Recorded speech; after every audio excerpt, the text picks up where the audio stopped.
Good morning, everybody. You are tuned to Computers 2K Now on the Nissan Communications Network. I'm Anwan, your host for the next couple of hours, along with Nick. Good morning. Good morning. And Spence is here. Hello. Hello. And Gal is here. Good morning. Good morning. Our number is 919-518-9773, Computers 2K Voice on Skype. And today's show is made possible by vMix Software, Telestream's Wirecast software, and is sponsored by Tom Sinclair of Live Streaming Gear. You know, it's funny, Amnon. Yes. You threaten to pull everybody's pay, and then everybody shows back up. I know. You know, it works. That's the way it is. Absolutely. It's a little bit of a, well, not interrogation, but a little bit of a little threat. Little intimidation, not interrogation. Well, yeah, well, it would turn into it would turn into interrogation. So you're saying it was a blue flu? Possibly. So possible. Let's dive right back what we were talking about before we came on the air. And Spence explained the situation. Oh yeah. Well, with the world trying to come back online and people starting to work, my daughter is a dance choreographer and instructor, works for a local studio. She does all this stuff too, does a lot of contractor work and choreography around the country. Unfortunately, that's shut off because travel is basically dead. But they're trying to bring the studio back to as normal as possible. This is hundreds and hundreds and hundreds of people, young people, come here to get in the studio training for dance. And so they have been doing very limited Zoom classes. And the challenges that they face is that the teacher has a hard time watching each student perform. That's the whole point, is you show them what you want them to do, you let them try it, they practice, and then you watch them. And then you critique and help them along different levels of ability, different, a class is a great environment to share what you're doing. So now the question is, how many people are actually going to come back? How many people are actually going to be in the classroom? And they found out quite a few, but many will stay home. So how do you have an integrated class where you've got a classroom environment and people who are staying at home? So they want to do it through Zoom. They've had some success using Zoom, but now the challenge is, how do we get potentially 4 to 6 separate classrooms that operate at the same time, all to work using Zoom, the right PC, the right webcam, the right sound environment, the right video setup, and the right internet connection. So I wrote this up yesterday as a kind of here's best practices type of thing to get this to work. A lot of people are going to run into this. They don't have the laptops, so they have to acquire laptops. What do we do? Used, new? I don't think new are possible financially. You need something that'll run Zoom. Zoom's minimum is dual core. They at least 4 gig of memory. The hard drive is irrelevant. I mean, it's as long as you have enough hard drive after you load the operating system. Then from there, what do? Webcams. Let me lay out the scenario. If you've got a classroom that kids dance in, instructors usually in the front. They stand there with their back to the group and they choreograph. They show the kid, because it's easier for kids to copy looking at something from behind, because if they're facing you, you have to turn it around 180 degrees, right? So the instructor stands in the front. So the kids at home have to see that same thing. So number one, we got to have a group of kids. Then we have to have a webcam somewhere between the kids and the instructor for the kids at home to have the same view. Does anybody know what the length maximum is on USB cable? I do. It's like 200 feet. You can get those. You can get With cheap amplifiers. 25. Well, you can get. I have a pluggable 200-foot one that works marginally well, but you can get a 25-foot one that'll probably work fine. But you're still. Your cheap, your better solution, Spence, is to put the laptop behind you and get an external screen. Actually, you read my mind. Yeah. My solution was put the laptop on a cart. Yep. Put a gooseneck up so that the gooseneck could pick up the instructor at the front. Mhm. This will sit off to the side, but still between the kids in the classroom and the instructor. Mhm. The instructor will have the Zoom video on the wall in front of her, large screen, so she can see what the kids at home are doing. And the kids at home will see the view from behind her. Yeah. And this way we don't have to deal with the USB cable issue because it'll be mounted on a cart with the laptop. Yeah. Laptop, You're going to want a big screen anyway. It's not like the instructor's not going to be able to watch on a laptop screen anyway. No, it wouldn't work. So exactly. So the only two issues we have then is how do we get, well, three issues actually. We have to get power to the laptop. We have to get it. And I'm telling them, you're going to have to run this over Ethernet. Don't even try to do all this over wireless. It's just not going to work. If you played with it and tweaked it, maybe. Well, it would. Look, here's be, this is my question to you, Spence, and not even just to you, but just in general. Are they making money on these classes? Oh, yeah.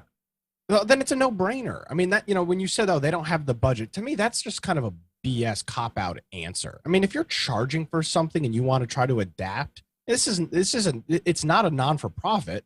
Oh, no, they've agreed that they're going to, but they just don't have it in their budget to buy six new $700 laptops. Yeah, if they're charging for these classes, then they absolutely need to run Ethernet. And I don't think using a dual core used laptop is a good solution. I would be pissed if I was a parent paying for a daughter to do a virtual. I mean, I would imagine dance lessons are relatively expensive.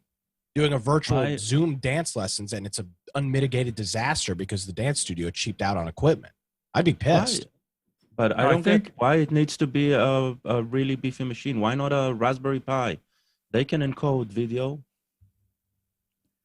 Well, I'm thinking that there's probably a supply. I've got several dual core machines that will run Ubuntu just fine, and I'm going to do a trial myself. I'm going to see how it'll do, and I'll look at what the bandwidth looks like and what the performance looks like. I don't think it's. And try go cheaper. Try running Ubuntu on a Raspberry Pi 4. I think you'll be. Those surprised. are what, $40 or $50 a piece? Yeah. Yeah, I could buy a couple of those. You get for $80, you get a complete kit with power supply and everything, right? And what is for the operator to use that machine? I was just coming to that. Who's going to operate that laptop? That's the thing. In your Each plan. of the dance instructors is going to have to do this. So well, you can't. She's dancing. No, well, but they're going to set it up. They're going to initiate the Zoom session. They've got to have a microphone. And the microphone isn't necessarily going to be the one in the webcam. No, it should not. It's going to have to be a wireless USB headset, maybe. And I'm wondering, the other question I raised, which I don't have an answer to, is, all right, you have a classroom where the music is playing and the instructor is talking, and the kids online have to hear the instructor. If you have loud music, Pam's been taking fitness classes. The local Rex gym is closed, so they've been doing fitness classes on Zoom. The audio situation, I'd say, is only really working well about 25% of the time. Ooh. Because the music they're playing, people come, Zoom, the administrator, at least the free version that's out there that people are using now, the administrator can start the session with everybody that's there muted. But when someone joins the session, they're not muted. So they have to go in and physically mute. You can set up joint muted. Yes, it's not, we've had them try that.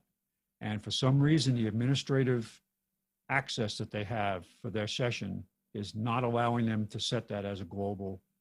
Could be a free account thing. Yeah. Free account doesn't give you the. Okay. It's the free account. That's the issue. Okay. Yeah, they want to do everything and give a Cadillac for the price of a Volkswagen. Hey. And no, I mean seriously, I'm thinking Either pay for the Why are you software or attacking pay for another person to monitor the session. It's like- exactly. They need another person. At this point, you don't have to have a laptop to buy a laptop if they have desktops. No desk. Yeah, but then you have to have keyboards and mice. No, and that's but wait, another hold pain. it. Yeah. I mean, somebody's going to have to monitor it and maybe do some type of simple switching. You use an HD wireless CCTV camera with a USB capture. You don't have any machinery on the floor. It's just wire that takes it. If they had the money, they could have used a PTZ, but those cost like $1,000. Understand So- that they're coming to this from, I can run Zoom on my laptop. That's it. Right. They don't use wireless in the studios now. I think they have internet for the kids in the lobby, but there is no, and whatever business machines they have an internet connection. Yeah, I This is mean, not- it's they you're don't rely running on the internet to run the business. you're running So- into extension cords for the cam because you don't want the laptop to be in the middle of the floor where somebody can step on it. You have to Actually, I put it- think it's- that I don't see a problem with that.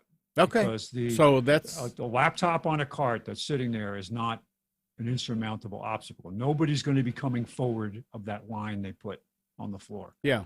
The All right. instructors in the front, the kids stay in line and they're told to stay in line. This is what So- dancing is about, So right? you did enough shows to run power to a cart and put duct tape on it. So Oh yeah, no, no, but- that's I what mean, we that's do. no We'd big use deal. gaffer. We'd run cables, gaffer's Yeah, tape to some right. point on the floor. so that's We fine. put yellow tape around to say, don't let anybody come in here. Mhm. That will work. Don't forget, these are kids that work on the stage, so they know how to block. They know where to Okay. go. They know where to stand, and they don't. And I don't want to say it's being naive, because it isn't that. It's being used to having simple technology work reasonably. Well, this isn't simple technology anymore. This is getting into professional quality and professional backgrounds to do this. So it's just they have in their head an idea of how this will work. And my job in the early stage here is to point out, well, here are the things that you need to think about that you probably are not aware of. So let's see how we do. And Spence, I'm sure you have dealt with this in your previous life as a in the IT field. I've set up conference rooms. I've set up video. What do you call it? Video conferencing setups. But not even that part. More of the, we want to operate our business in this new space, but we don't want to spend any money on it. Well, And the other problem with that is that to make a huge investment in video now, if in 6 months from now it's irrelevant, It's costing you a business, unfortunately. No, I mean, that's the thing. Not necessarily. Well, I think so. No, what I mean, not necessarily gone. It Right. might be a business investment that might develop to something new, right? So, But if it works, I would rather see them make an initial investment that will pay off going forward than to throw Agreed. something together and struggle with it to realize later, no, we should have spent yeah, more. but it's not your wallet, and No, it's not. that's your problem, that they're not seeing it that way. But if it Yeah, because works, I'll tell you what, couple parents complain once these classes go crappily because of Wi-Fi or something like that. I mean, their attitude will change real quick. yeah, they should actually start with one class and do it with one class. Yeah, that's the idea. No, I want this to be modeled. Yeah. And take it slowly. But the most important thing, which I have no idea, I don't have an answer to this question yet, is you better have business class internet connection. You need a symmetrical connection. Because if you have a home connection and you got 10 meg up and you're running they can't 6 get Zoom streams outbound, it's not going to work. they can't get that in a business environment, in a business studio. They cannot get home. Yeah, that's true. So that's no problem. I hope that's the case. No, that's the case. If you're Hey, otherwise a lot of people would get a cheap if- home if- in the office. If they're just using, No. if they're just using it, like if they used to have cable TV in the front to have a TV for the people sitting. And they had to get business.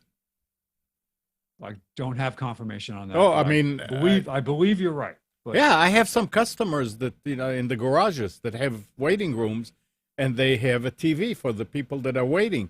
There is no way around it. It's a business account because what you're you in a do is business. When Spectrum comes in, you have a cot set up and say, "I live here." Yeah, right.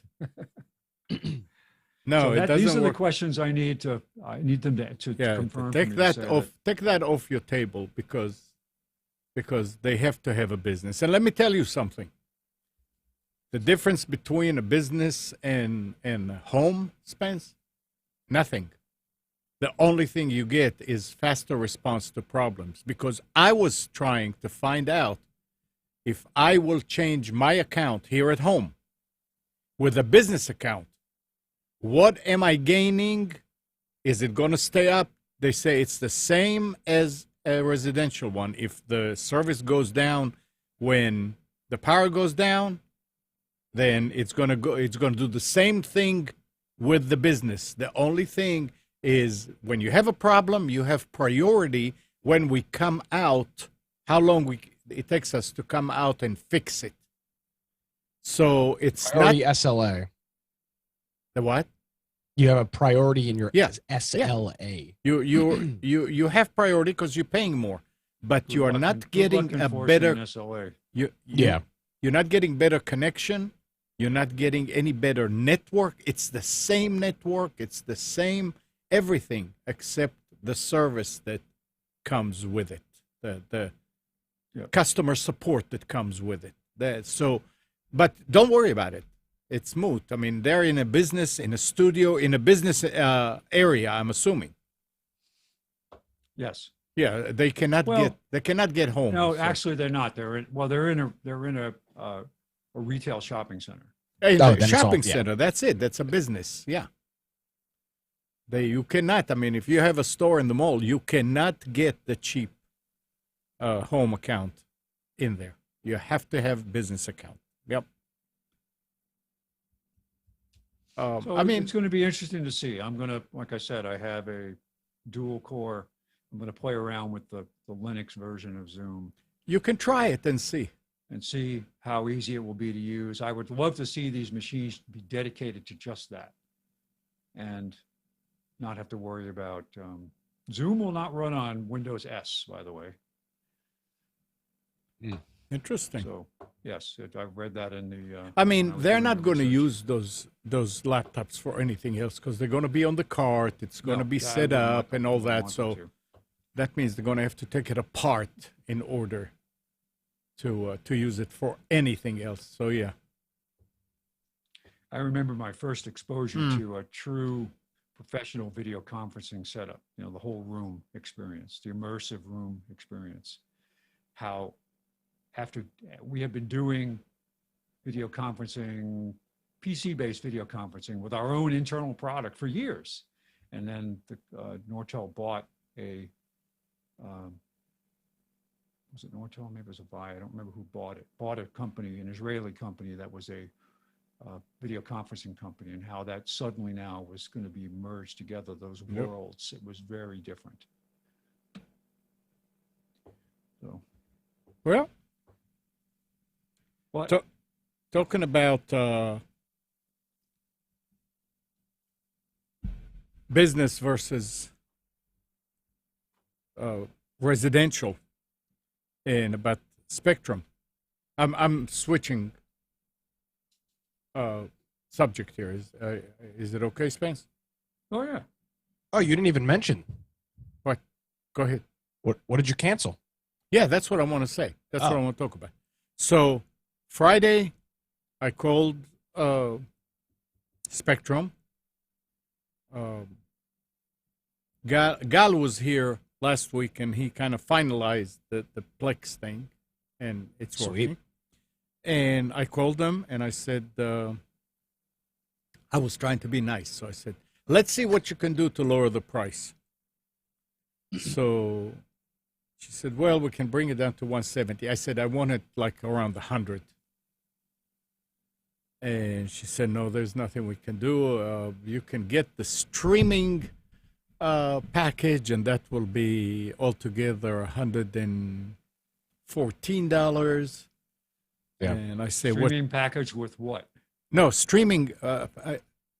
They sell like it's sell called like Choice or something, but it's, it's I can't It's remember. their Yeah, choice, not your choice. it's there. no, you it's- get a no. yeah, you pick like you have like 13 different sets of channels you can pick from, and I think you pick 3 or something like that. Gets incredibly stupid. You get so many. You get all your local channels. Yep. Plus, you have a list of about 60 that you can pick 10 out of. The local is that what it channels is? are what Yeah. you can pick from the air. What? The local channels are what you Yeah. can pick from Yes. the air. Yes. Yeah. So, I mean, I was doing it just to kind of like ease it in. I said, you know what? Forget about, I mean, we're not watching cable. So how about we'll just do away with cable? She said, yeah, that sounds right. Awesome. And so I said, so she's doing this, and she said, so you'll be left with $69 internet fee. And I said, and that's just like phones that you advertise, no added fees, and that's the bottom line. She said, yeah, that's the bottom line. I said, and the speed? She said, that will be 100. I said, wait, 100? I said, I thought you advertised that you begin at 200. And she said, no, we have 100. I said, right, that's ridiculous. You're not It leaving depends me on with... the area you are. It depends what the competition around you is. Well, I can that's tell you. very possible. I didn't think about it. Yeah, but I would think that she had my record, my details, and she sees that it's 300. Yeah, you already And have 300. Huh? So you already have 300. That Yeah, I doesn't make know. any So I sense. said, that you're not leaving me with the same speed. She said, what speed do you have? I said, I have 300. She said, let me check. So she's looking. She said, yeah, you have 300. Okay. I said, so how much will it be? So that, no. She said, for that, it will be 76 or something like that. I don't remember. 75. That's what I Maybe. paid. So I said, and what's the next step up? She said 400. I said, okay, how much that would be? She said, just a second. She went, look, she can, $84. I said, okay, let's up the internet to 400 and do away with the TV. So it's $84 at this point, and that's bottom line. That's not Nice. for 12 months or whatever. And I used to pay $211. Wow. So that's a bunch of saving of just doing away with the internet. And So what are you doing now to get the few channels that you want to watch? the which channels? I mean, you oh. watch cable Oh. news. So what are you doing? I don't have cable news. I don't care, but I mean, I haven't watched cable news in a long time. Nick delivers that during his show. All right. No, I mean, I'm watch. We have an HD home run. It's a box that you buy that has 4 tuners, and that's what the antenna is hooked into. And that goes into the Plex server. So we watch everything through Plex. If I wanted to, Is the Plex a set-top box or an actual server? no, it's a computer. It's a tower. And how do you access it? Internet. I mean Pluto Ethernet. TV. Yeah, through the TV. I mean, it's sitting in the office, and you can watch it on each and every computer that has. I mean, every computer, every TV, every smart TV. I mean, Gal, you can explain it. Mobile device, any TV, the smart TV with an app, any Fire TV, etc. All of these, if you have a console at home, you can access it from any of these, and it streams in your inside your house. In It your can local also network. stream outside. So if you're outside of your home, you can still reach your live TV and your own library outside your home. So it does all of that. Yeah, it's really, I mean, there, and guess what? Yes, now, what was it? Friday Yeah, night. 2 days ago. Friday, but Friday night. They launched. Yeah, yeah, they added more channels, which are great channels, and we watched Mr. Bean yesterday, almost all afternoon. I mean, they're great. That was I think, Amnon, and don't take it the wrong way, but I think this is their approach to get the audience that doesn't want to go away with the greed of the channels and the flipping, right? Because all of these contents, they are coming from online streaming services, right, that are either free or, ad-based and stuff like that, right? And they just said, IPTV that's already there, we can just curate it in a very comfortable way to use it, and we'll get more people into the ecosystem of Plex. And I think they made a grand choice in that. I know that a lot of Plex enthusiasts will probably complain that this introduced a whole new audience of users and means that the focus of the application is going to shift. But I think it's also going to put very positive attention on it, and won't make Plex as this mecca just for pirated content, right? Right. It's for legit use, and so I think it's a very smart move. Yeah, absolutely. But Kathy was saying that she wants to have, there is a channel on cable called FETV, Family Entertainment TV. Okay. And it's nice. We watch it in the morning, or we used to, because it has Father's Knows Best and Hazel and Bewitched and I Dream of Jeannie and all these. Car 54? What? Car 54? R54. You don't watch Car 54? Oh, Car 50. No, it's not on it. But when you go to so I was trying to, and I asked Gal to see about getting these episodes and whatever. But Friday night, Kathy was going between the box and between Plex and cable because they did not disconnect it yet. I don't know if they disconnected yet. They said they did. So I said, you know what? You're going to have to learn how to use Plex. So I went to the box and I disconnected the power, the DVR. What a jerk. That's it. Now you need to learn how to use it because I want her to be able to sit there and be able to navigate. And we looked in channel 20, I don't know, it's 28 something. It's Antenna TV. Oh yeah, Antenna TV is cool. Which is not on cable. Mm-hmm. And I just kept on flipping. And there it comes. It's almost like the same layout as that FETV as far. It comes Father's Knows Best, and after that it has Hazel, and after that it has a Dream of Jeannie, and then I said, here, honey, they're all here. So this gives Kathy the opportunity to ease out of cable. You know, it's not like we were watching this religiously, but it was fun to sit in the morning and watch these.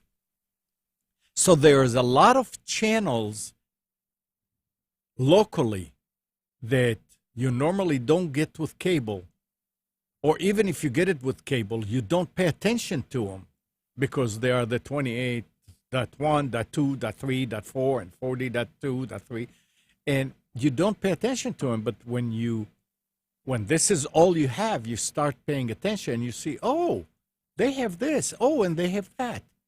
So it's nice. And then with those 80 channels and I don't know how many channels they had before, Gal. No, that's brand new. They didn't have any channels. Okay. Wait. What are you? 80 channels of what? They Plex just added introduced their own set of live TV, IPTV, movies, Yeah. TV Even if you don't shows. register an account, you just start using a Plex server, right? Uh-huh. You see live TV on the side, Yeah. and Oh, and it's like they're They're- bringing the content there. Right. And Most of it's- it is ad based, Yeah. and it works. all of it is ad based, as far as I Yeah. know. Yeah. what if you get what if you have Plex Pass or whatever? Do you get stuff Still do you there. get- It's still not. there? The Plex. Yeah, it's like their own offering of web and TV movies and so- TVs. So is it like So- a Pluto or TV equivalent or something like that? One of Yes, the, or like a but Zero 80 or- channels of that. Yeah, okay. I think Pluto Cool. TV is there as well. Interesting. And the show and the movies and the shows, and I mean it's overwhelming. It's a bunch. Is Pluto ad based? yes, Yes. I think so. How annoying are their ads? Not more Oh. than regular programming. Okay. I'm looking at Pluto now. I can't believe what they have on here for free. So is it So- under web shows? No, it's not. How It's did- No, no, no, no, no. it's Live I'm TV. looking. it is. Go to more. I wonder if it doesn't work on the No, website. no. It's at the top. does I think work it on the is web. web. Oh, live TV. There it is. Huh. Yeah. And Okay, yeah. So this is very similar to like XUMO and these other IPTV services. Yeah. Oh, that's Yes. cool. Nice. But it's built right into Plex. That's great. And they also, the nice thing that I saw there when we were watching, when they have the commercials on the upper right, it says 1 of 4, 2 of 4, 3 of 4. So you know when it's come back. So you see, okay, 4 of 4, 1 of 4. I can go to the bathroom and come back, because there is during that there's no way to go forward. You can go backwards, but not forward. So you can't skip over the ads, which is fine. They're short ads, and it works great, really. That's good for them. That that was probably the biggest thing they were missing out on, because you still if you wanted to watch any of these free IPTV services, you had to switch. But if they incorporate all those channels into it, there's no reason to ever leave Plex. Right. Exactly. And if they'll 'Cause figure out in the future, right, for a premium price, how to connect to other content for paying, right, and they'll have that offering, that will put them front and center, right? It's Well, I see something here on their website, Gal. It says live TV, stream 80 plus channels for free. Upgrade to the ultimate TV experience to watch and record the local shows, news, and sports. I don't know what that is. That's yeah, but interesting. that's through So the for HDMI $4.99 run a and- month. So $4.99 a month plus a home to. Oh, okay, it is. It's the That's the it's the premium, live tuner yeah. thing. Yeah, okay. Yeah, it's the live tuner. Gotcha. You need to set it up, but this is without any setup, right? Gotcha. Yeah. I thought they were coming out with like a That's YouTube what TV. that's what Amnon alternative. right now has, right? He Yeah. has a premium with the HDMI run, and he has a DVR for local broadcasted station. Mhm. And for those, I forgot to mention that, for those of you out there like Nick, that I know that has those flat antennas, Mhm. I was having a lot of problems getting channel 17, Okay. and every now and then channel 11. And you move it and it comes in, and then 2 hours later it's again pixelating like crazy. And I don't know, I mean, the antenna looks like a piece of paper. I mean, like literally. What I did is I said, well, I have to move it this way a little bit, and it comes in. And this way a little bit for the other ones. So what I did is I took the antenna, and it's hanging right outside the window on the soffit. I took the antenna and I curved it. I curved it like that. I started with a rubber band around it just to keep it a little curved, and everything started coming in with no problems. I actually talked to to John Hardy, who was here last week. John is as a radio engineer, and now he's working with UNC. And in Channel 4, UNC was also there. .3, .4 were not coming in, period. And I said, John, why? I mean, this is a local station. He said, it's the distance and it's the trees. You see that that doesn't in make the, sense, though. in cut the all your winter, trees it's down. going to be better. But then I told him about what I did with the antenna, curving it. He said, oh, okay, yes. So you solved the problem by creating your own. You don't need to turn the antenna. I can't remember the word he used, but he said you created your own directional or I don't know. Unidirectional or something? So he said that solved your problem, yeah. Because I guess when it's rounded, then this part here is looking there, and this part here is looking there. And in the middle looks, so it's almost like it looks, it really is Directional. Cup your hands behind your ears. It's the same approach. Yeah. But it's still, I mean, I don't have to look behind me because there are no stations there. And you told me that, Nick, back then when we were looking at getting an antenna. And it's, at this point, it's 43 channels. Of course, some of them are in Spanish and some of them are just religious stations and things like that. But they all are coming in, and it is unfreaking believable. You know what's weird though? What? You said you could get UNC, but you couldn't get the UNC sub channels. Yes, I could get 4.1, but not 2, 3, and 4. I said, why? That doesn't make any sense because those are they're on the same signal. It's multiplexed. I couldn't figure it out. Sometimes 4.3 will come in, but 4.1, the main one, will not. Yeah, that's very odd. And like I've never seen that before. Now with 17, I think they have 17, 1, 2, and 3. If there was no 17, there was no 17 whatsoever. Of course, yeah. With 11, at one time it was the high one of 11 would come in great, but the 11.1, the main channel, WTVD, was pixelated. Oh, well, okay. So the reason that could be is because the sub channels are lower bandwidth, they're lower bit rate because they're lower bit rate. So maybe that's why, but that's odd. That's very odd.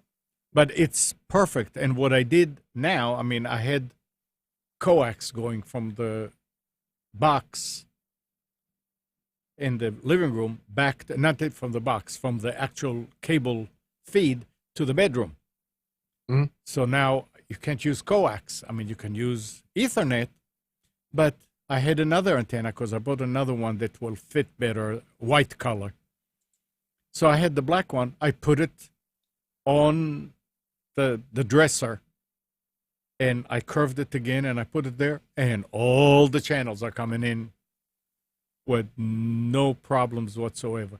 So it is there. It's not as hard as I thought it was going to be, but without Gal and Nick kind of like talking me into it, I wouldn't have done it because I really thought it was going to be hell to do it. But it's pretty simple. Now the hell is to learn how to use Plex to organize certain, because it's so nice that you can record shows.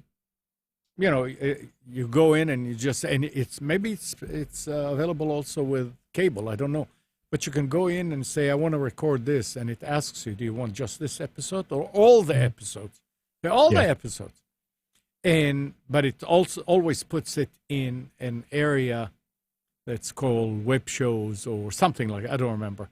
TV shows. So it'll be nice to take and put all of Gomer Pyle together and all of. So it's just a matter of getting used to how to use the software. And also, right now, we're going, because the Plex app that's installed in the TV in the Samsung TV that we have, which is a 2014 model, will not allow you to do live TV. So the HD home run, I mean, the Plex, that Plex app is not seeing it. So Gal said, well, go with one. What else do you have? I said, I have a Fire Stick. He said, perfect. So I went and downloaded Plex to it, and everything is working right. So it's easier now that we don't have cable. You don't have to switch back and forth. But it's an extra step to go and log into this and then go and see everything. But once you're in Plex, I guess you stay in Plex, right, Gal? There's no need to Exactly. step, because in you, I mean, you, if you want Netflix, you just go just like on the TV. It's at, you click home, and you are on the Fire Stick. TV Yeah. offers all of the applications you have on your smart TV. So Right. no longer No. interact with the smart TV. I Just don't. use Fire TV. Right, Fire. Well, in my case, Fire Stick, and yeah, Yeah, it yeah. has all those Fire apps. operating system.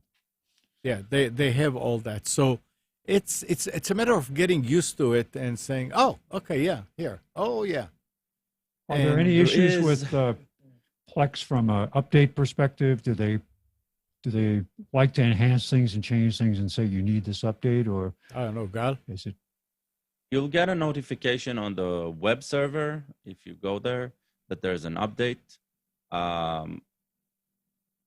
But they're They not into update- major feature changes without, like you just sometimes you get one of those, a few apps on my iPhone just updated. Yeah. Horrendous, just hate it, to the point where I don't even want to bother with it anymore. But from a Plex server perspective, that doesn't change often, right? Not often. There were like probably 2 or 3 major overhauls of the user interface along the years. I experienced only one, so I only know about the others from the comments in the community. The people who started using it from the beginning, they like to complain about the changes, but I can say that any change they made usually made things, it was always a look forward, always an improvement. Yes, there were some setbacks, and they always fixed those setbacks rather quickly. So I think they have a keen ear to the community. There's a lot of features that the community is asking for years and haven't been incorporated. But then again, there's a lot of change and a lot of updates that are always, close to they're listening to the field and know exactly what they're doing. So I wouldn't say it's like, we're no longer in the phase where it's like Android 1 and Android 2 and Android 3 and Android 4 were completely different experiences to work, right? And now, as the OS is going, I think it was the same with iOS, right? iOS 10 was completely different than a lot of things that happened before. So it's like these shifts in experience, they're not happening a lot. Specifically, the way we set up for Amnon, Plex is running inside this Docker container. It can also run just plain on the OS, and just restarting that container just updates the software once there's an update. So it's easy. And I'm just thinking of I am the only person who's going to touch this thing. The casual user is going to have no visibility whatsoever as to what's happening in the background. And my issue is that when I get the call, hey, something changed. Well, how do I get to this, or how do I get to that? So that's the part that I'm That willing won't to do. happen. I'm willing to No, do that that, won't but happen. no. That won't happen. Let's put it this way. It'll happen as often as you change a set-top box for cable that suddenly has a new user interface. You'll be there when that happens. And yeah. And Wiggs is asking, what kind of antenna did I buy? It's a $17 antenna. It looks like a page, like a paper, only what do you call it when you put plastic on it and you laminated. It looks like a laminated piece of paper. Laminated. Yeah, laminated. And Yeah, laminated antenna. And if you get You zero, have antennas, make laminated. if you get zero channels, remember you have to go into the TV and change the source from cable to air or antenna and scan. I don't see how you would get zero. No, you won't. Unless you literally live in the middle of nowhere. Right. But they are, and yes. This is what it looks like. You're saying you need. Yeah. That's not the same one, but this is your typical. And you just search Amazon for HD antenna; they're all the same. Right. It's called a panel antenna. Yeah, but you want to buy one though that's got, if you can, buy the one that's got the amplifier on it that plugs in via USB. That makes a big difference. This is nice because it's got an amplifier. All of them, yeah, they're powered. Yeah. Can you put a splitter on this and support more than one? Yeah, absolutely. Yeah, so that's no big deal. Absolutely. Well, and Alan's right too. Rescan constantly. I know that Channel 11 just did another. They put their full power antenna up in Raleigh the last couple days, so you might need to do another rescan to get some new stuff. But yes, absolutely, always rescan. Yeah, I was an early attempter at this. What was it? Amazon Simple TV. What is? It was back in 2014. I tried what was called Simple TV, and it was out there ahead of everybody else. It was a tuner. It was a single tuner. They made a single and a dual tuner version. You connected to their cloud. Anything that you wanted to record was saved in their cloud, and you could watch it anywhere. And I used it the first summer I went to Alaska because the TV reception up there was not very good, and we weren't going to pay for cable. And so I brought it with me, and it worked okay.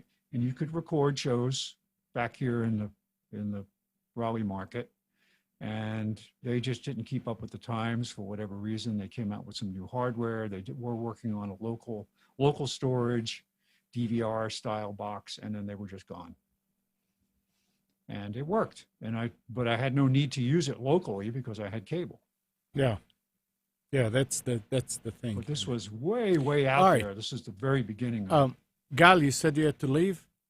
Yeah, I'm gonna leave. Okay.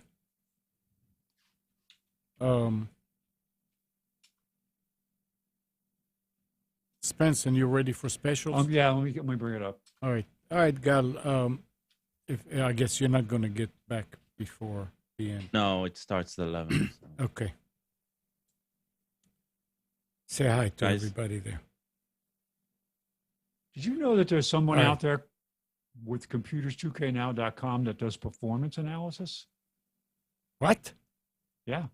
Say it again. Computers2know. Because I find when I did a search on it, I actually found a page that says Computers2know performance analysis. So maybe it was offering to analyze your website. That's possible. Weird. All right, whatever. All right, let's see now. Here. Yes, sir. Here we go. Come on, specials. Specials. Okay.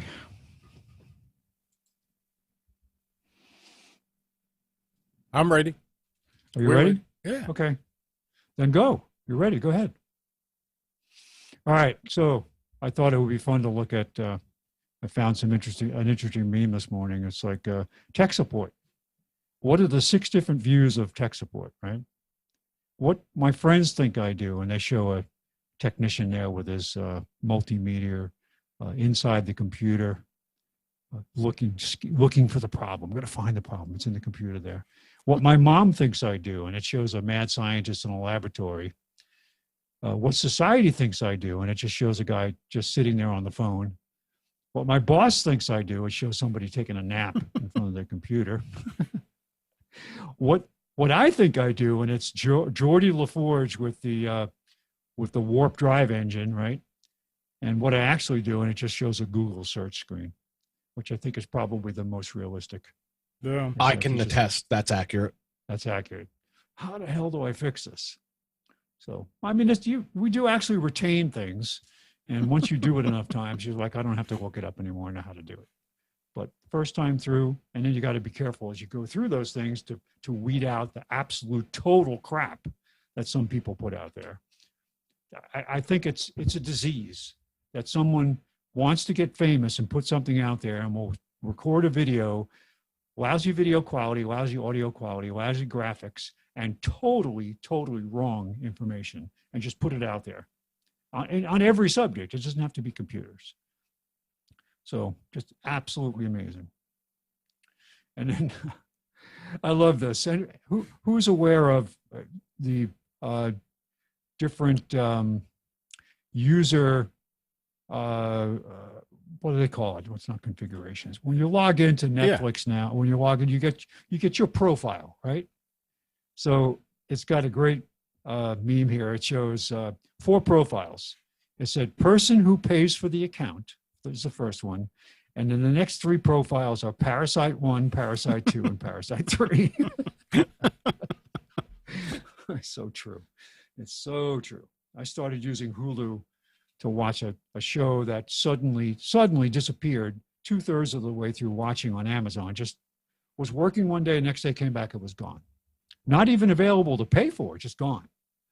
So I found out it was being shown on Hulu, so I logged into my daughter's account and was able, I have my own profile, which is, so I'm not doing anything illegal. All right, so what I did today, just very simple specials, is I did a search on best laptop deals, best desktop deals, best router deals, and best accessory deals. And it's going to be a short specials, but at least it's relevant. And I checked each of these to make sure that they're legitimate offers, that the prices still stand, and that they are what they're advertised to be. So laptops, Ryzen 5 laptop. They've got a Dell. This is available at Best Buy. Dell Inspiron 14 7000 2-in-1 touchscreen laptop, Ryzen 5 8 gig 256 SSD, $599. It's $100 off. Got also at Best Buy a Microsoft Surface Pro 7 12.3-inch touchscreen i3 4 gig of memory 128 SSD.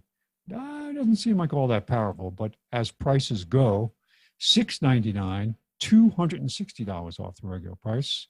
I know some people that use Surface at home, and I know several companies I've been in that use Surface, and they're good and bad.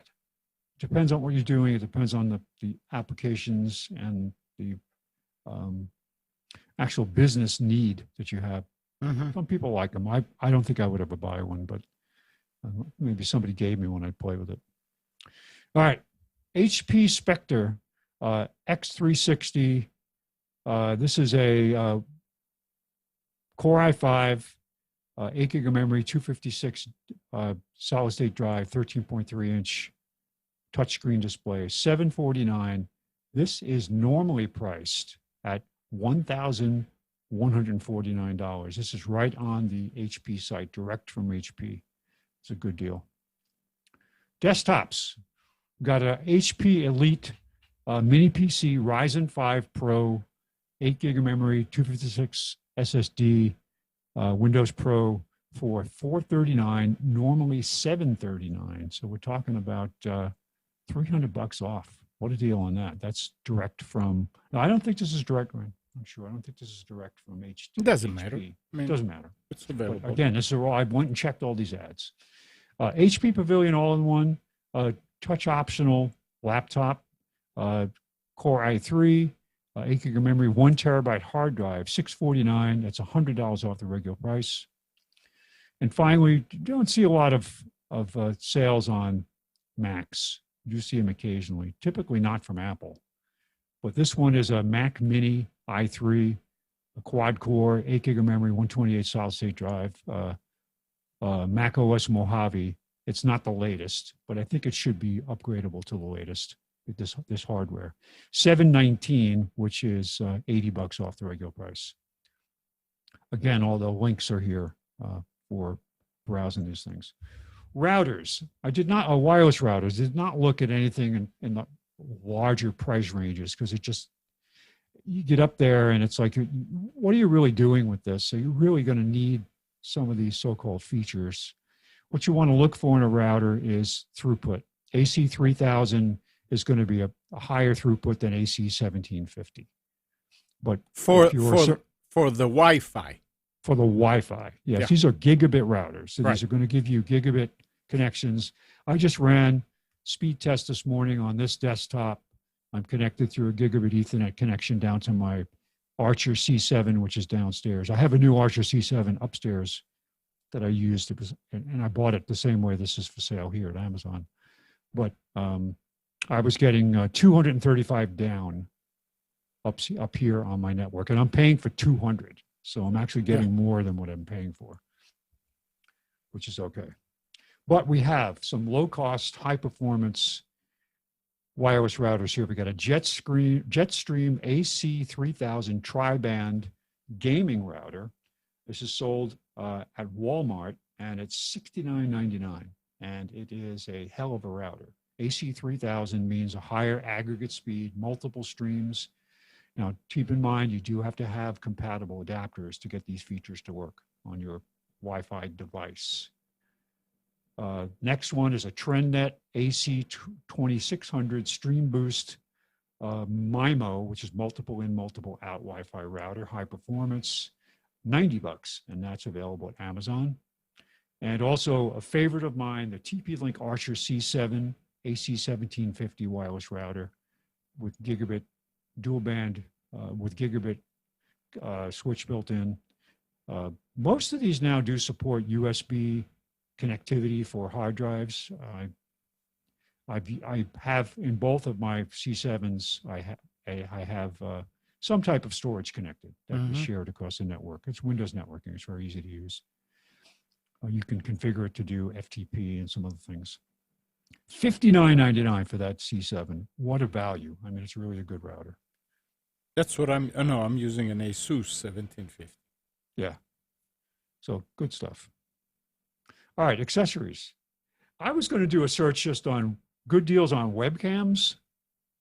I couldn't find, not that the deals weren't out there, I couldn't find webcams. Just flat out couldn't find them. Yeah, they're sold like crazy. Everybody's sold out like crazy. Yeah, work at home. But they do have, this is an in-store only, and I don't remember which store this was, not Staples because it would be red. But this is an in-store only Logitech C920S. This is a good camera. One step above the standard 920 for $69.99. So this is a deal. And you can get the older Logitechs, the C525, which I really wouldn't use in a business environment. It's okay. The best it'll do is 720 on a good day. But this has built-in H.264 encoding that will offload the processor on your PC. All of the high performance Logitechs will have that built-in feature. It just does the encoding is done in the camera instead of being done in the PC. So very good performance boost. $69.99 is an excellent price for this. I don't remember where it was though. You have to click on the link. All right. Amazon has a deal on an entry-level MK270. I have the MK260. This is the one I'm using. It's a little older, but still plugging away here. Good wireless keyboard and mouse combo for $24.99, $5 off the regular price. And this just came up the other day. This power strip, surge protector power strip with USBs. My daughter has a cat, and she has one of these up in her bedroom, and the cat knocked over some type of beverage right into the, fried it, immediately gone, right?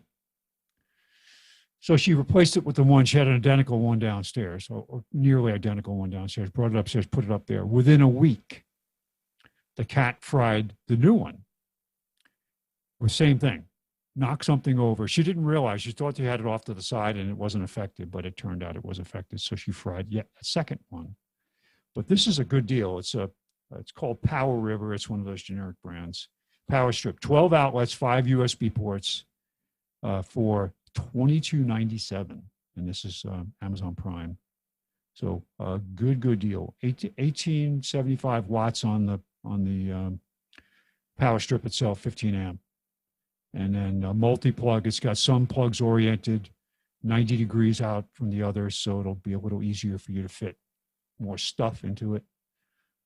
Just a handy. I have an older version of this. I think mine's called the Jolly Joy or something like that. It was one of the first ones that came out on Amazon. I still have 2 of them, one downstairs and one up. But usually the USB ports will max out on how many amps. It's usually 1 and 2 amps, depending on the one you plug into. Or some of them are just like maximum 15 amps on the USB, or 10 amps, and that you distribute that amongst whatever's plugged into it. But very, very handy to have. No wall warts anywhere. Just have it plugged directly in. So, all right, that's our specials for today. Sorry if it's abbreviated. Yeah. Pam and I have been walking every morning to get out there and walk before it gets too hot. And this morning we're actually out there 10 minutes to 7 walking. But we're gone for half an hour, so I didn't have as much time to spend on this morning as normal. That's fine. I mean, you got your priorities straight. Yes, sir. Unacceptable. Unacceptable. Unacceptable. Yeah, well. Let me go ask, go ahead. No, go ahead. No, go you go ahead. No, I know. You know. I was going to ask Spence. No, hold on. Let me go. No. Do you have a wireless keyboard or wired? Me? Who? Yeah. Who? You? Any of you? Yes, wired. Wireless. I mean, I have an old wireless one from Adesso. Okay. Oh, I have that one still. The one you gave me, yeah, still works. Okay, now, is it all? I mean, I don't like wireless keyboards. Mice, yeah, okay, but keyboards, I don't know. Everything is wired. Is it normal that when you leave the keyboard for a day or 2 and you pick it up to use it again, that you have to pair them again? That's not normal. It goes to sleep, and you might have to press a key. It doesn't. You might have to work. press something once to get it to start, but not to repair. Yeah, the Deso one that I have, you just have to. There's an LED light that you just touch the keyboard until the light comes on and it pairs. Well, you don't have to do anything. I don't know. I mean, this one, I tried all kind of things, and I can leave it just for a few hours, and it's okay. But then it's, I have to go back at the TV, and yep, here it is. Because you can't see it, and press it, and press the one on the keyboard, and everything works. I'll tell you what, the nice thing, because we deal with a lot of wireless keyboards at work. Yeah. They're so inexpensive. We don't even bother with troubleshooting them. Somebody says, I have an issue with wireless keyboard, throw it out and get a new one. It is not worth you. I'm not saying you, but it is not worth you. It is not worth you, the customer, paying me over the phone to troubleshoot a wireless keyboard when you can buy a whole new Logitech set for like $27. Right. It just doesn't make sense. Issue with the keyboard, get a new one. I mean, replace the batteries first, but other than that, get a new one. There is zero reason to troubleshoot it, as bad as that sounds. Yeah, no, that's why, because I saw this thing that Spence was just talking. I said, I should get that. The only thing about now, what are you connecting it to? To the TV. What TV? Your smart TV? Yeah. Does it have Bluetooth? It is Bluetooth. Then that's why you have to pair. That's why you have to pair them. Wait, but do you have a Bluetooth dongle? Yeah, there's a dongle that goes on a USB into the TV. And so the TV itself doesn't have Bluetooth? Not that I'm aware of. Interesting. That might be your issue because you're going into a TV. And it might it's treating it differently than an operating system. Okay, maybe. Try a 2.4 gigahertz wireless one there. It's probably work fine. Well, this is what I was saying. I mean, what is this, Spence? The one that you just talked about, is it? Who's the brand? Logitech. That's the Logitech. Then it's one. their own. It is 2.4, but it's the Unify technology. That's fine. I mean, as long Yeah, as but here's the thing: they all might not work on TVs. That's the thing. Oh. Is, I don't know how that works. the nice thing about the Adesso keyboard is it has a ball, trackball built in, Trackball. and that's nice when you're sitting there. But yeah, it's so much. I've got a easier. little wireless one with the trackpad that I used to use for my Fire or my Raspberry Pi when I had it on the TV. That was nice. It was a cheap, like $15 thing. That's it. I posted a link to it in chat. And then it's fine. It's Yeah, So yeah, it worked well. Now that you need, sometimes you need to do the one thing that you cannot do with the Fire Stick is I guess with the Fire Stick remote you can type.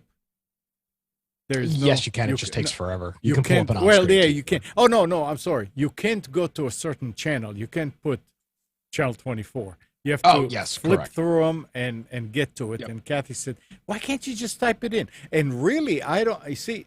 I'm new to this. How do you type channel 50.3?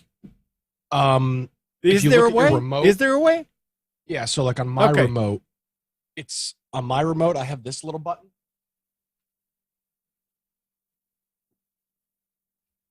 That little dash, Yeah. that's the dash. Oh, so okay. it's Okay. Yeah. Now, but it depends on the make of your TV. Some TVs have, like on the Visio, I'm pretty sure I can. Let me see. Because I was saying, there are numbers, but what do you do for the So die? if I go to TV and type in 3-2 and click go, yes, that's how it works on a Visio. Okay. So I just went to 3-2. That's how Visio doesn't do dots; it does dashes. Okay. Well, as long as it gets to the right one. And really, I mean, I found out that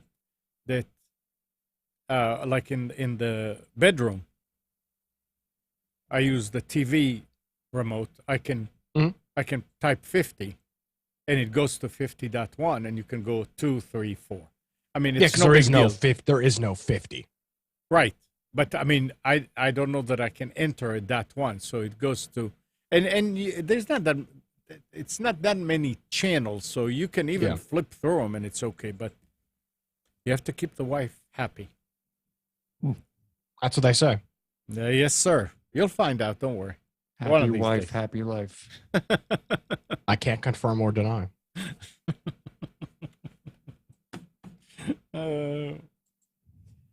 I got a new TV, What did you buy? a 700-inch Visio for $18 at Walmart. No, I got a 55-inch. Let me get the exact model of it. It's a Visio. Yeah. It's You a had- 55-inch. You had good luck with Visio, like a lot of other people, and you're sticking with it, which is good. Yeah, I've also got their sound bar. Yeah. Which works on the same remote, so that's the reason I went with Visio. I got the Visio M Series Quantum 55. It's 4K, which I didn't really care about. It happened to be that. I wasn't shopping for 4K. I got it at Walmart for $380 something. It was like $417 with tax for a 55-inch Visio. It's HDR. It's got smart TV, which I don't care about because I bought a Roku 4K. Yeah, I'm very happy with Visio, and I really like their sound bar, and it uses the same remote, so that's the reason I went with it. But pretty happy with the TV. It's got a little bit of glare that is not ideal, but it is what it is. Even if so, you can change the angle so it will not. Well, that's the thing. It depends on if I'm sitting in a certain area, it's fine. Okay. It's got 3 HDMI ports, Alan, I believe. I think it's got 3. Could have 4. And then of course it still has it's got a composite video in, which I wanted. It does not have component, which is what it is, but it does have composite. So, well, I mean, at this point, that's another thing I forgot to mention about going away from cable. Now we have to have 3 remotes.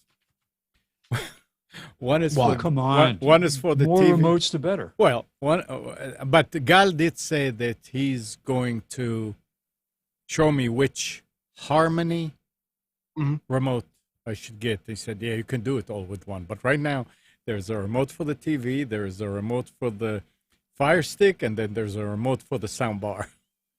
I have an older Harmony. I don't know if it'll still work, but it was Yeah. replaced by Logitech because the battery expanded. It's brand Ooh. new, Wow. but it's an older model. It could support new software. You're welcome to try it.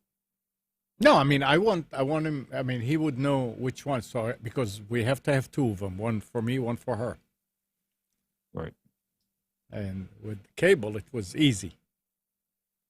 I was actually thinking. I mean, we have about 3 or 4 Time Warner. I mean, the Spectrum remotes, and they don't take them back. I don't know why. When they were here and they would bring a new one, I said, "Here's the." He said, "Nah, throw it away." Because they're actually remote surveillance devices. Yeah. So I was thinking, well, maybe I can use them to do something. I don't know, maybe. But They are anyway, universal remotes. I don't know if they'll work for I- something other than a TV, a DVD, or a. well, right now we are changing we are controlling the sound bar with it, and it works.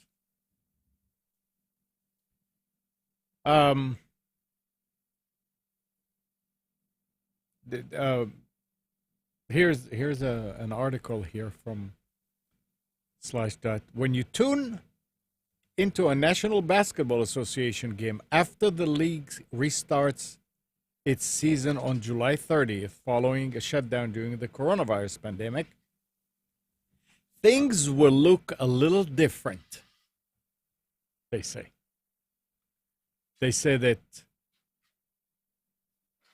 there won't be empty stands and fake crowd noises like we saw this week at the season opener for Major League Baseball.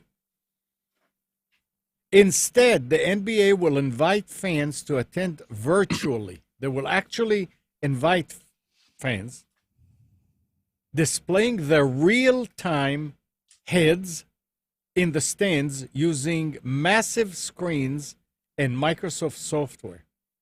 Oh, Jesus Christ. How What a waste. stupid. Well, Yeah, well, Oh they're my too busy out gosh. there protesting. Well, never mind. the social That's distance. retarded.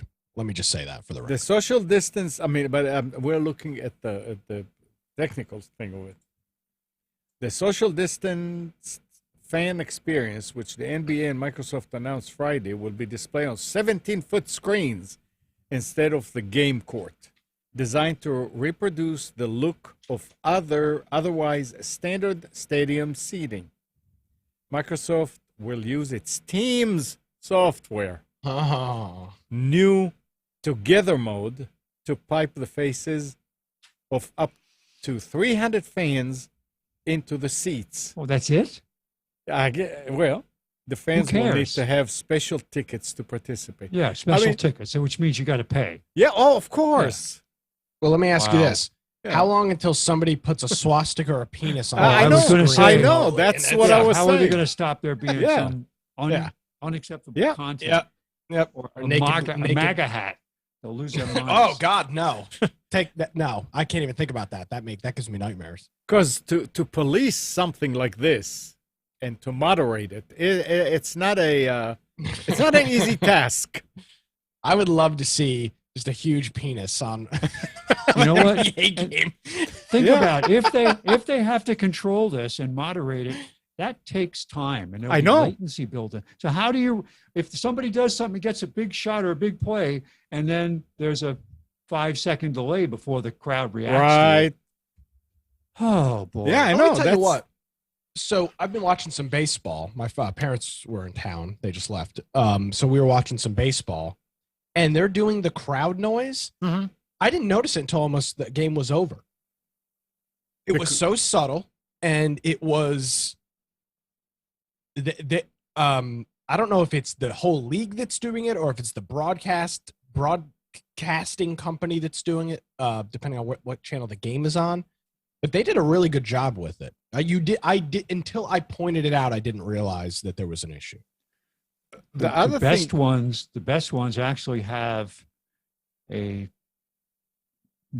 dial that they turn, where it's not like press a button and it starts and stops. It's it goes up and down. Yeah, you turn the dial up and it gets more excited, and you have a play. You go, whoa! You turn it up and you can turn it back. Well, it's so the operator. Yeah, like I noticed after a strike, you would hear just like a couple if you would ever watch the baseball game on TV when when the pitcher throws a strike or something, you'll hear there'll be a couple guys that clap in the stands. They had all that stuff. I thought it was pretty well done. I think the game was on ESPN maybe. I don't particularly remember, but that was pretty well done.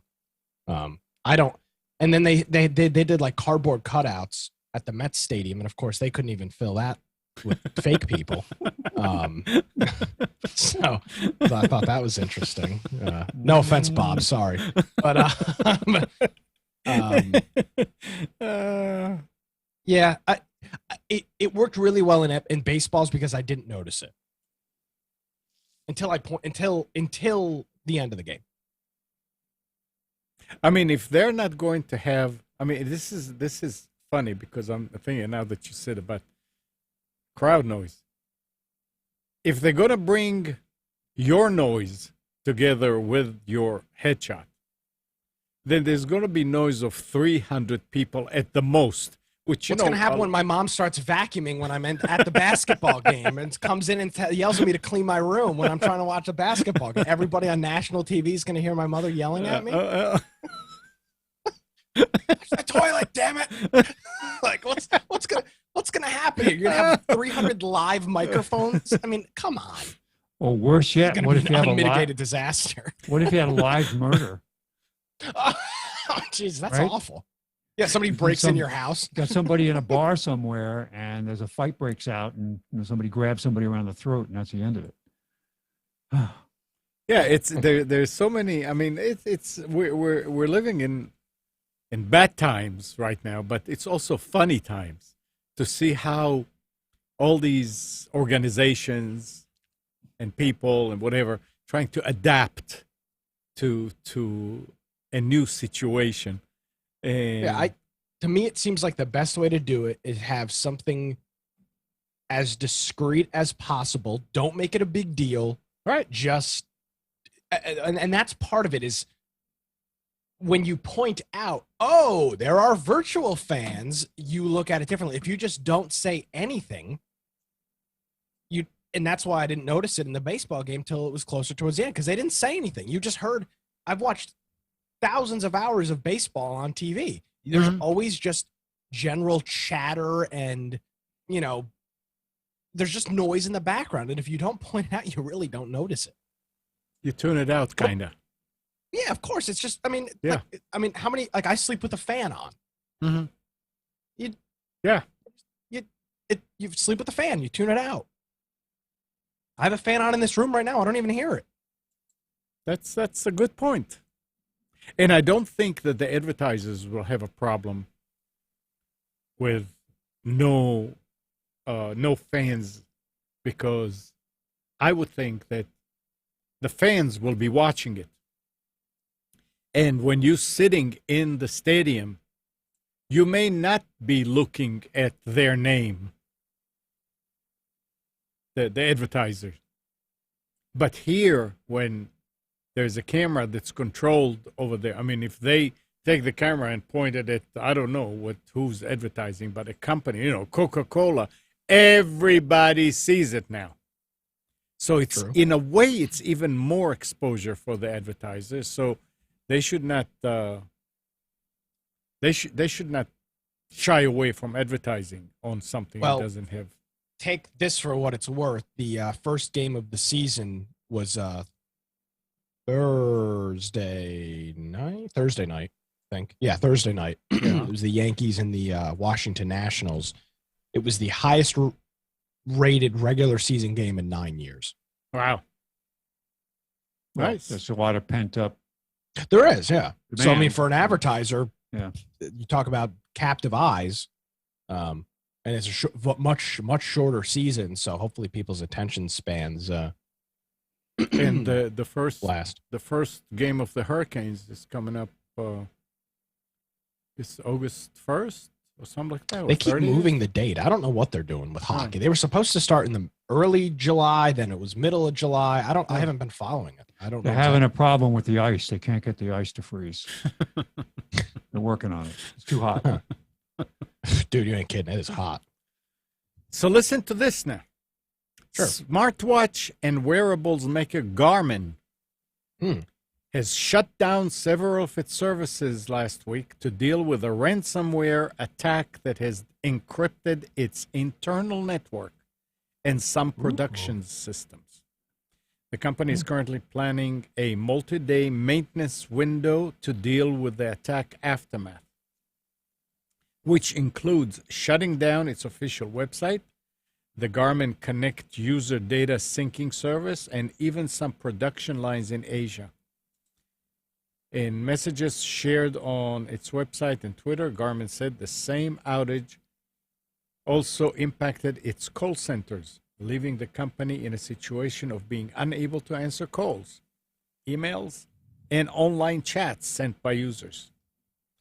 The incident didn't go unnoticed and has caused lots of headaches for the company's customers, most which rely on the Garmin Connect service to sync data about runs and bike rides to Garmin servers, all of which have been down.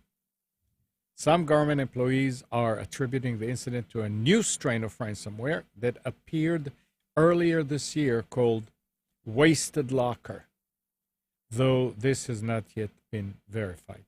So if you have a Garmin, I am sure by now you know it, but if you have a Garmin and you have problems, now you know why. It's probably not going to affect your GPS until you try to go do an update. No? No, it's only standalone affecting GPS, smartwatches and that kind of stuff. Garmin Connect and Fly Garmin, which is its aviation navigation planning service. Oh, wow. I still have my original aviation GPS I bought when I was flying. It's That thing must be a big hunk of metal. yeah, well, you bolted it onto the yoke. But it was worth it. I almost flew into Seymour Johnson Airspace. No. Time. It stopped me from doing that. That would have been less than ideal. Yeah, Well, they wouldn't have. They probably wouldn't have shot you down. No, they probably wouldn't. They would have noticed I was a little plane. I was on my way to do my check ride to get my license.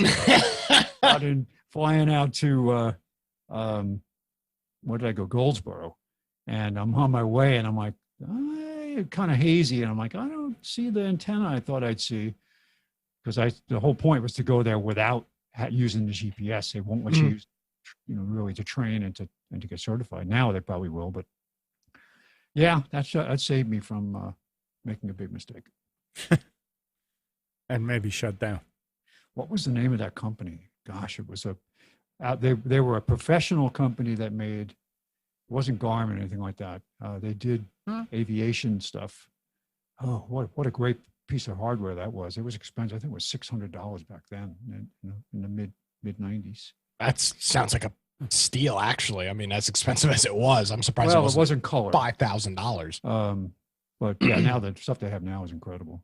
Yeah, now you just use your phone. Yep. Now, a lot of people use genealogy and dig into their past and give all kind of Archaeology? genealogy. Oh, okay. So on July 19th, genealogy enthusiasts who use the website GEDmatch to upload their DNA information and find relatives to fill in their family trees got an unpleasant surprise. Suddenly, more than 1 million DNA profiles that had been hidden from cops using the site to find partial matches to crime scene DNA were available for police to search. The news has undermined efforts by Verogen, the forensic genetics company that purchased GEDmatch last December, to convince users that it would protect their privacy while pursuing a business based on using genetic genealogy to help solve violent crimes.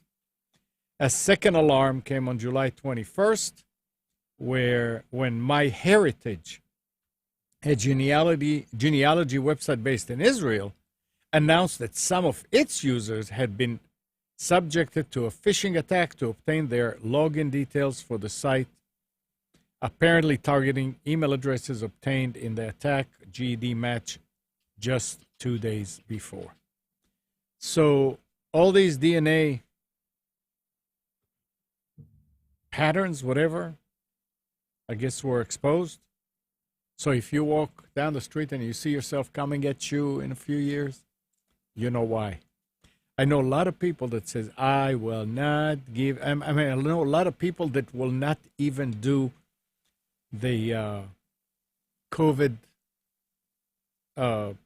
swab because it takes DNA,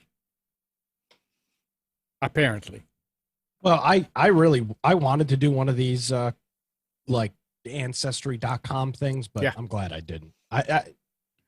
23andMe, when they first came out, I looked at because my kids were getting tested, and 23andMe came out, and I looked at the terms and conditions like, no way.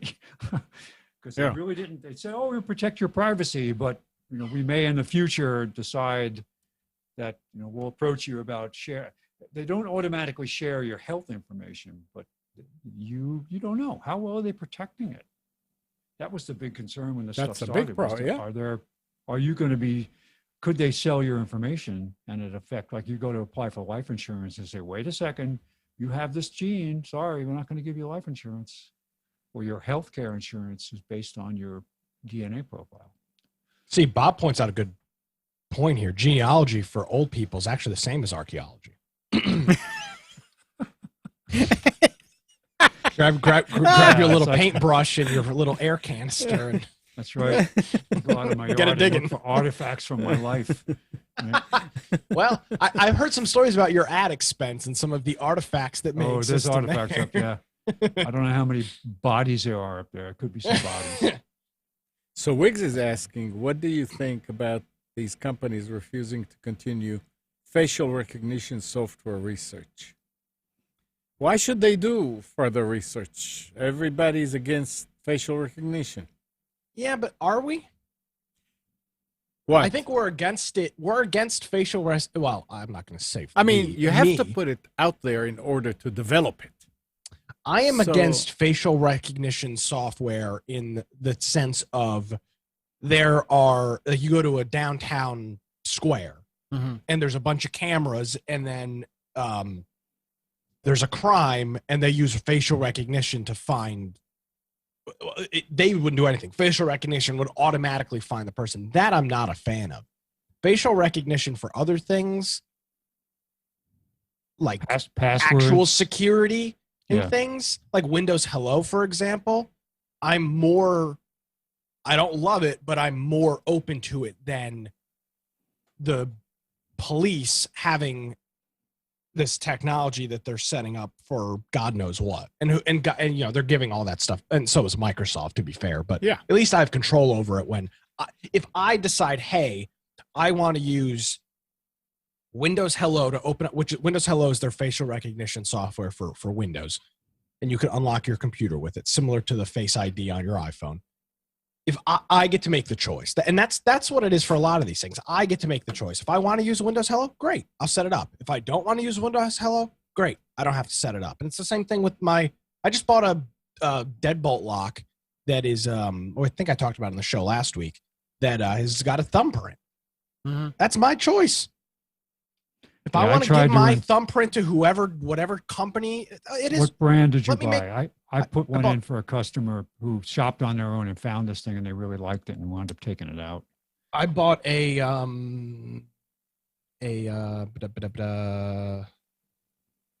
really good. It's an Ultra Lock. Ultra Lock. Yeah, it's called the U-Bolt Pro. I'll post a link to it. It's expensive. It's like $200 with the Wi-Fi bridge, but it came highly recommended from our friend This was Brian. not that expensive, and it was about 2 years ago when this stuff was just becoming available for home use. Yeah. And wound up taking it out and putting it in a more expensive one. That actually This thing is freaking awesome. I talked about it last week, so I won't lament on it. But if you're looking for a deadbolt lock, or they sell other style locks too, but just specifically a deadbolt, this thing's freaking awesome. So But you get the Wi-Fi bridge though, so you can access it from outside your home. I find that the best security is I have these infrared tracking cameras with it has a fake gun on it that just tracks people as they walk by in front of the house. Yeah. Nick, so you said that you're, I mean, the best comment that I see there is Alan said, we are against abuse of it. Well, so why do you have a yes. problem with downtown if there's a crime that they'll be able to find who did it? What's wrong with that? I don't have a problem with them finding the crime. I have a problem with the problem is who is them? Yeah, Right, no, who- the authorities. Well, yeah, but it's not the authorities, right? The authorities aren't running their camera system. They're paying and contracting Somebody, with yeah, a vendor yeah. that's in, and now you're in this deep, I'll put I'm wearing my InfoWars hat this morning, so I'll put my InfoWars hat on. Who's collecting that information? Is it going to the FBI? Is it going to the NSA? I'd like How is it being databased? A raising of hands to how many people have had mysteriously ads show up in Facebook, Twitter, whatever. Oh, Twitter doesn't do advertising. Sorry. Well, they sort of do. Yeah, they do. With their recommended tweets or whatever. Who's had an innocent conversation? You never actually looked anything up with a smartphone in a room, and suddenly you start getting advertisements for a mattress that you discussed. Yeah, I've had that happen to me. It's always a little eerie. Yeah. So it's the same thing. It's all the information's being collected. So who says Wiggs, how it's used?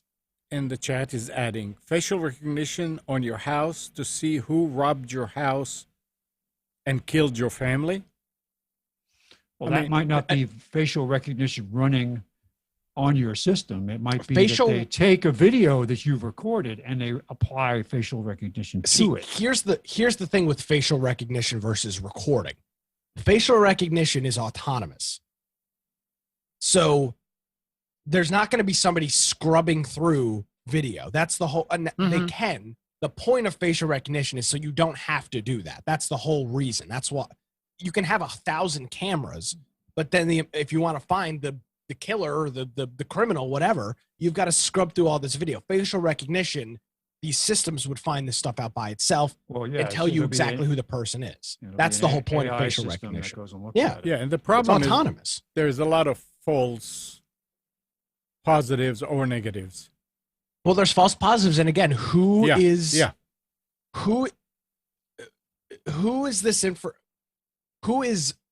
operating the system? Even here, the red light traffic cameras in North Carolina, Right. they're not run by the freaking Right. city or state or municipality. It's run by a company that they pay, That's a why they private were company. ripped out. They ripped him out in Cary. There was a lawsuit. Yeah. And they were Yep. they were getting very little benefit from it. The company that ran the cameras was making the most money, and there was so many false positives and misdirected tickets that they finally gave it up because it just And that's part of the problem is and I guess it does kind of go back to what Alan was saying is against the abuse.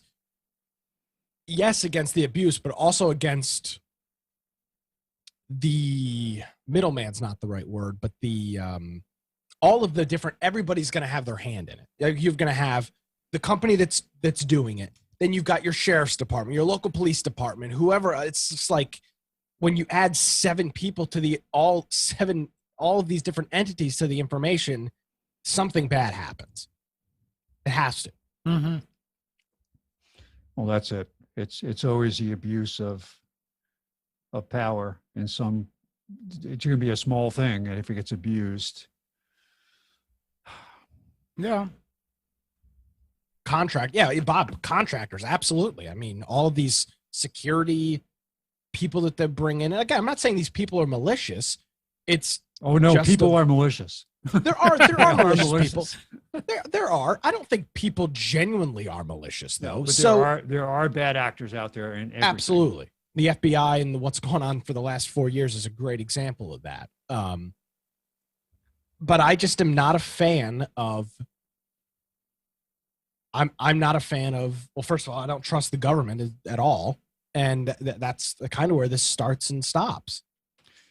They don't care. The government doesn't care about my privacy. They don't care about my rights. There's a way you can fix it. You can fix it, Nick. Just draw cross-hatched lines on your face with a Sharpie. I'm just gonna wear a brown paper bag around everywhere. That's it. Or my Trump Put the eye mask. holes out. Oh, one of them face shields that, face covering that, like a tube that comes all the way to here. This. I just wear a burqa, and then I'm culturally Yeah, it's the same appropriating. thing, right? Yeah. I kill two birds with one stone. I can't be a racist, and I can't get tracked by by facial recognition software. It's a win-win. Everybody wins. Everybody wins. Yeah, everybody wins. All right, here's something else interesting that everybody needs to be aware of, kind of. There are countless stories of carriers trying to convince people they need a new phone. But this latest example from AT&T is especially worrying. Through an email going out to thousands of customers, AT&T is warning that those users need to upgrade their phones to avoid losing the ability to make voice calls. The problem? That won't happen for nearly 2 years. An email is being sent out to customers with a statement in bold that your device is not compatible with the new network. Now, this is referring to AT&T's plan to shut down its 3G network, still used by some devices for voice calls and data. When that happens, only phones that support VoLTE, the voice over LTE, will be allowed on the network. AT&T's email lets customers know that their current phone isn't compatible with VoLTE, but without explaining that explicitly, or more importantly, mentioning that their phone will continue to work until February 2022. So apparently all phones that are being sold these days are compatible. But if you have an old phone that uses 3G, February of 2022, it will stop working. You won't be able to make phone calls on AT&T's network, and probably other networks too that are going to shut down 3G. But if you bought a phone in the last year or two, I doubt you have to buy a new one now. But you've got some legacy devices that still use 3G. Yeah. Those are not the even, ones. but not phones.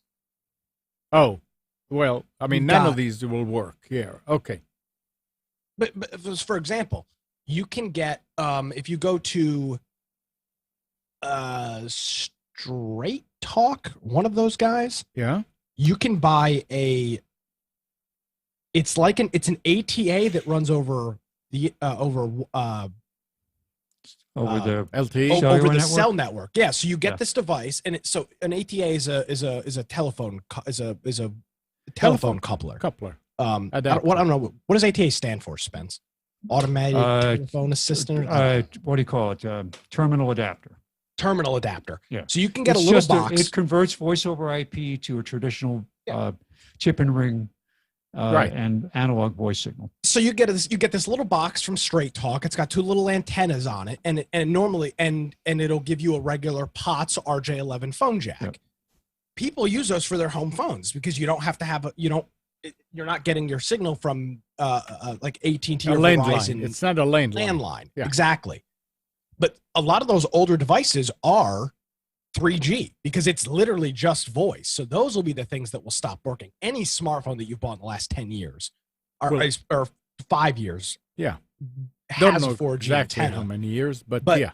For example, if you have home security and your security company has a backup, right, that could be 3G. Yeah. And they're going to have to come in and replace all those devices because that's not going to work anymore. Right.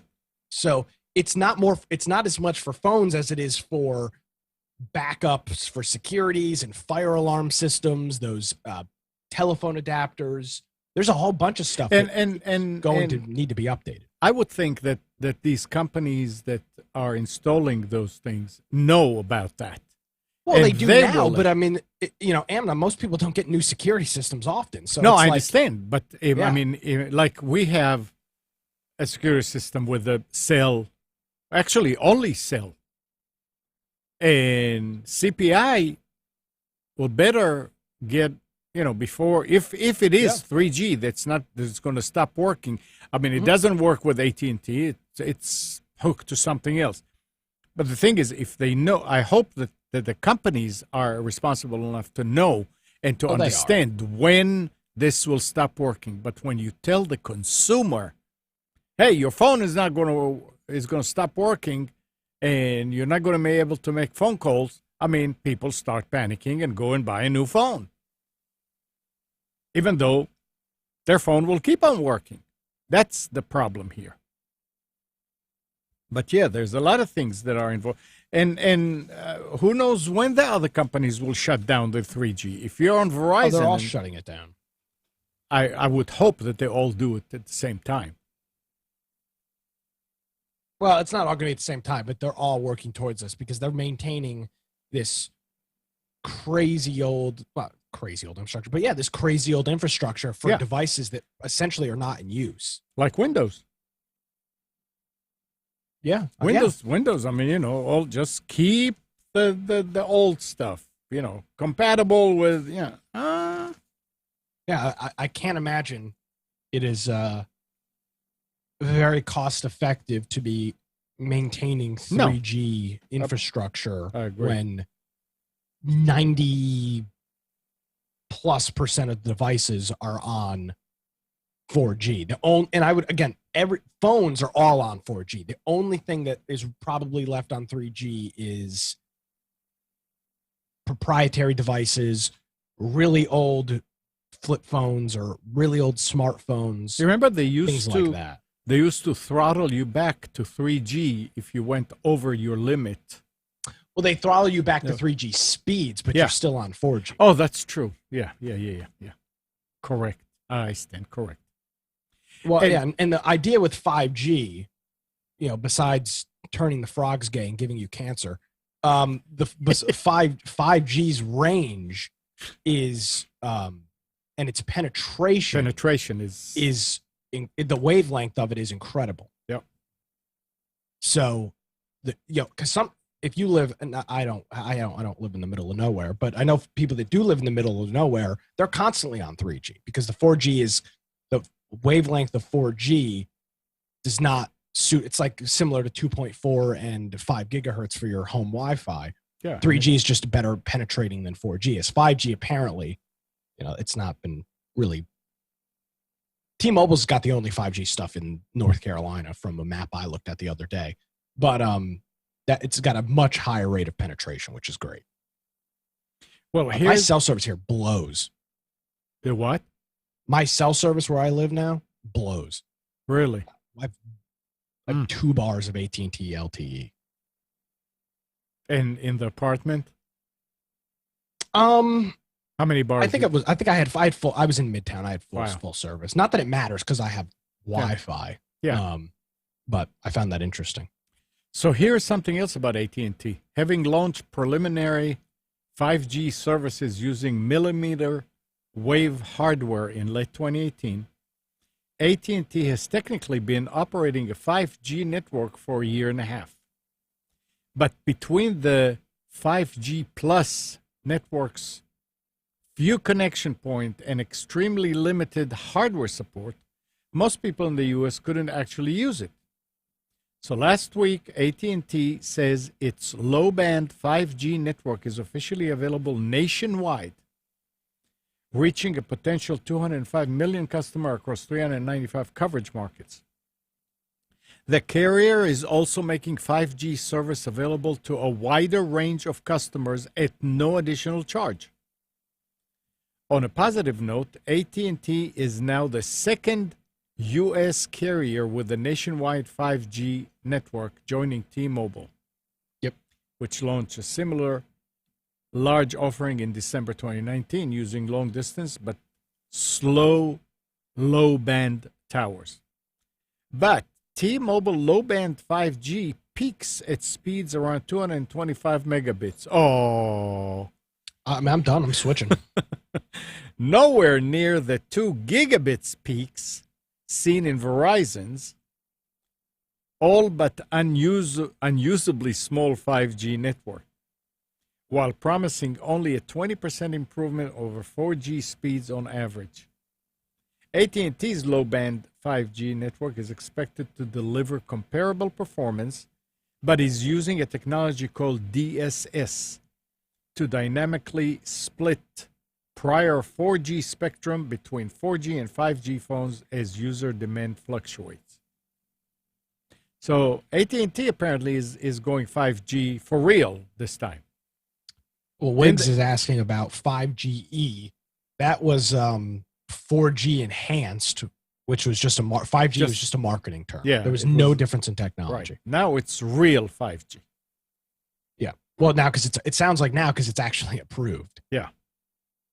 Yeah. Back then it was just the marketing. There was nothing. It was a tag that they put on the phone. You were saying, Spence? No, I wasn't. Oh. I'm going to post a link here. I don't know how accurate it is, but Ookla, the speed test people. Ookla. Is that what it is? Ookla? Yeah. The speed test people have a 5G map, and you can scroll and look and see who all's got 5G in your area. Let's see. It's all, at least in here in southeastern North Carolina, it's all T-Mobile. There's actually a tower that's right across the street from me, T-Mobile. But I think in the States, it's pretty much only T-Mobile. Actually, no, AT&T's got a couple 5G towers in Raleigh. That's interesting. Interesting. Yeah. Marshall bought a house in the mountains. Okay. It's a dream house. Nice. It's like on the side, on the slope of a mountain all by itself, on the very top, kind of. No internet. Well, there is internet that comes in to this place, to his house with a dish, and the guy that used to live there beamed it down to cover other houses. But it's only like 20 down and 5 up or something like that. The problem that he had is the house is 3 stories. And he couldn't get it upstairs, and but he had the guy had an old Lynx Asus N80 or something like that. I don't know. There was a 300, C300. So I told him, I said, you need to get something better and see how that works before you start using extenders. And we'll see. But Hannah had a problem at her house, and it's not a big house at all. And the internet from her router was on one side of the house where they brought it in, and her office then, whatever, where she sits down and does her work, is on the other side of the house. And it's not but about 40 feet, something like that maybe. And it was almost unusable, and she used a repeater, an extender, one of those TP links. And it was okay. So it started misbehaving. She had to keep on pairing or keep on turning it off and back on. And I went ahead and I got her a 1750 router. And when she came to pick it up, I say, look on the back, it says Alexa installs. You don't need to worry about it. She said, no, I wouldn't have any problem install this. So she did. And she said, it's unbelievable. I can go to the middle of my yard and have internet now. So going from an older router to a new router, like one of those that Spence was showing today, will do wonders for your internet. I was not. One thing to remember, most of them now come set up default to be AC and maybe N. Right. But go in and turn off all the old technologies if Yeah. you can. Some won't let you do it, but you can go in and turn off the support for G, turn Right. off the support for N, because all that does is slow the network down. Right. Because you have the lowest common denominator then is what the throughput's going to look Yep. like. Kathy was complaining all the time that the speed on her iPad is horrendous. How old is the iPad? It's the first. Well, that's why. Yeah. But it's a 5 gigahertz, but I don't have anything to connect to as 5 gigahertz. I had the access point was can't remember the name of it, the access point that we got years ago. So I said, well, I've got the router that I'm using, which is the 1750, but the Wi-Fi was turned off because I did everything through the access point. So I went ahead and I turned it on. Ingenious. Ingenious, yeah. Yeah. So I turned the Wi-Fi on the router, and I took the iPad and connected it to the 5 gigahertz. Yes. And I gave it to her, and I said, tell me how this works. She said, wow. Now, Nick, do you remember we were talking about the fact that on the phone, sometimes it just doesn't connect to the mail server? And I would have to switch back to 4G in order to get it, and then you go back and it's fine. Yeah. Well, I found out what did it. It is a matter of IPv6. Ah, interesting. So I went into my phone, and instead of putting the name of the servers, the incoming and outgoing, I put the actual IP address, IPv4. Works like a charm ever since. Yeah. So it doesn't have to resolve. Yeah. So sometimes that stuff doesn't work right if you. I don't know what it is, because I talked with Ron and he said, I don't understand. I mean, a lot of people are getting in with IPv6. And you see them. IPv6 is weird, man. It's just like a random. Some things just randomly don't work with IPv6. There's no rhyme or reason behind it. So yeah, if you have that problem and you know your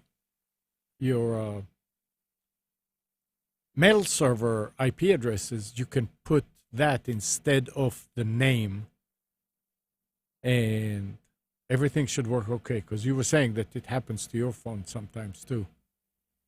Yeah.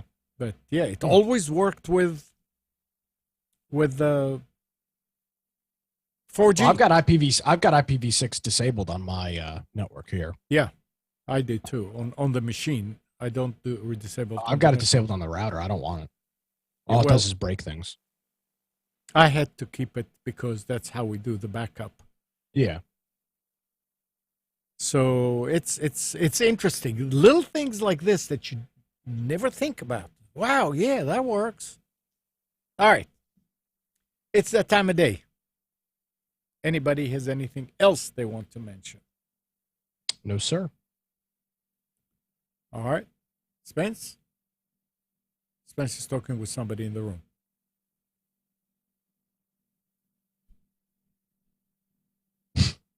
That doesn't. Hey, Spence? Yeah, sorry, Pam was talking to me. Yeah, I know, but this doesn't trigger the video. No, I wasn't trying to. We're talking about pest control. Yeah, I figured that you would. All right. Do you have anything else you want to add? No. All right. So thanks, guys. Thanks, Nick. Spence. Thank you, Gal. And good morning, Kathy, Hannah, Nabil, Mac, Norm, Katie and Donna, Dina, Arlette. Thank you, everybody, for tuning to Computers 2K Now. We hope you enjoyed and maybe learned something from our time together. Remember to practice safe computing. Back up your hard drive and update your virus scanner. We'll be back here next Sunday at 9, but you can always reach us at computers2know.com. Tonight at 7, Nick is doing his show on atnshow.com. You are, right, Nick? Yes, sir. Yes. And atnshow.com at 7 p.m. Eastern. And if you're in Wilmington, you can hear him on WFBT 106.7 FM. See you next week.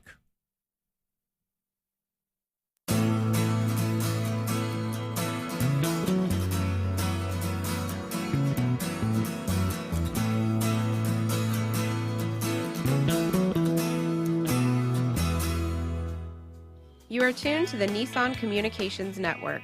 If you tuned in too late, you can always watch each program in its entirety or download an MP3 audio file of it in the archives section at nissancommunications.com.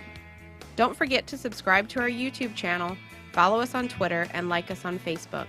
Sponsored by Telestream's Wirecast software, StreamingGear.com, Carolina Apparel, and DeltaForce.net.